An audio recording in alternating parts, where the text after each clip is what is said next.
By 1987, gamers around the world were fixated on the 8-bit era. Nintendo's entertainment system was selling like crazy, Sega's Master System served as the challenge that was barely there, and Atari 7800 was also a thing. In a time dominated by the NES, it seemed like it was going to be this way for the rest of the generation.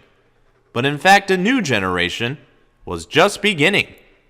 On October 30th of 87, a partnership between NEC and Hudson Soft brought Japanese gamers the PC Engine, the first 16-bit console to grace the gaming landscape. And it was a major success in Japan, even outselling the Nintendo's NES, or in this case, the family computer. It would only make sense that 2 years later, the PC Engine would make its way to the States, with a new name to better emphasize its capabilities. It's the Turbografx-16.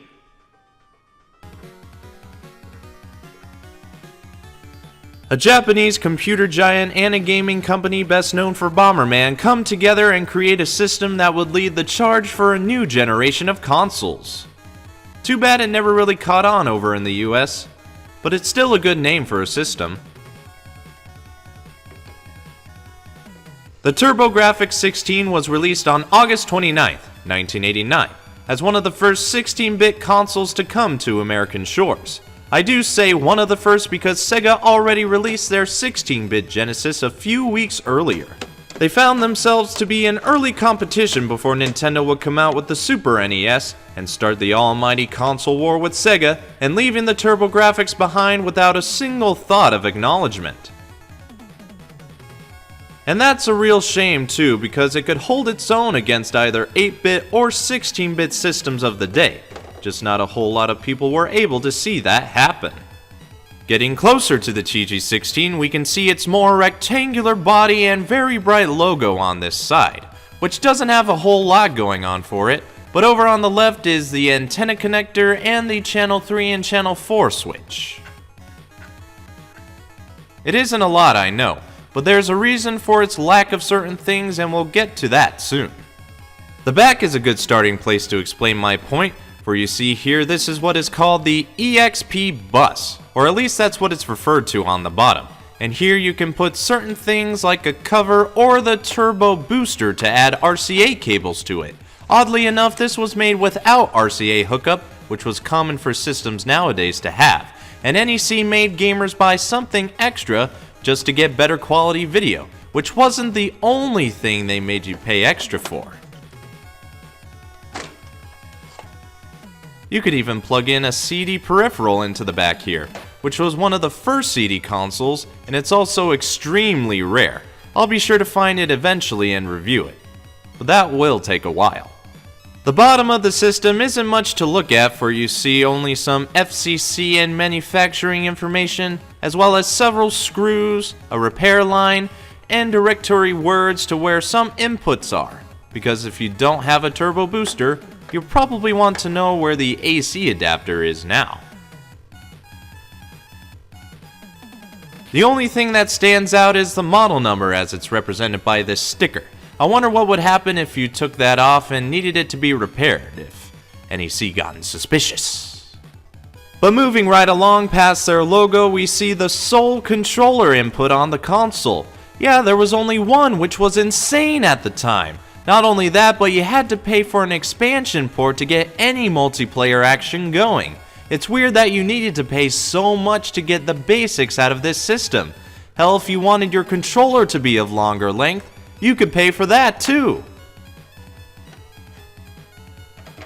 Here's the controller briefly, by the way. Mine is in need of TLC, as the screws have kinda fallen apart before it was mine. Setting that aside, we have come to the power switch and the cartridge input. The TG16 uses these kinds of cartridges that they christened Hue cards, as they just slide right in, and the power switch will lock them in place. It does so much like the Game Boy. Somebody was taking notes here. The games themselves vary on quality, but you can never go wrong with 16-bit quantity. The TG16 was home to some of the best shooters around, like Blazing Lazers, Dead Moon, and many others. Plus, they also found a mascot in Bonk and his adventures. You even had games that challenged the competitors like Bloody Wolf and Klax, for those puzzler and run and gun guys respectively, but then there were also games like the Pack-In, Keith Courage, and Alpha Zones, which is okay but wasn't the clear way to show off the system. But even so, the Turbografx was able to get nearly 100 titles released over its lifespan, which is a far cry from what the PC Engine got in its long life. 100 versus 650 games clearly shows the difference in popularity between the two regions. If they got their version of Street Fighter 2 over here, that would have turned some heads. I mean, if you compare them to the others, it's nearly arcade perfect. The Turbografx-16 may have been a good buy in Japan, but over in the States it was an investment that not many got behind. It had a great selection of games and could have gotten more if it stuck around, but NEC's questionable marketing and product choices mostly left gamers to go with other 16-bit systems that were just about to start a war that is still being fought today in spirit.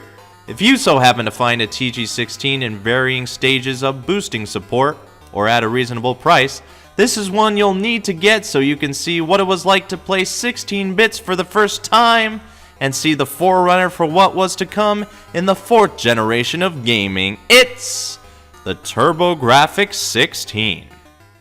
It's interesting to think what could have happened if the TG16 was actually a success in the USA.